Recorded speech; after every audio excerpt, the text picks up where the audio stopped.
Minsan gusto kong magsumbong sa'yo kapag pagod na ako.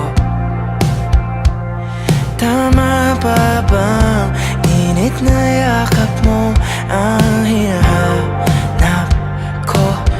Minsan gusto ko tumawag sa'yo para lang marinig ko ang boses mo.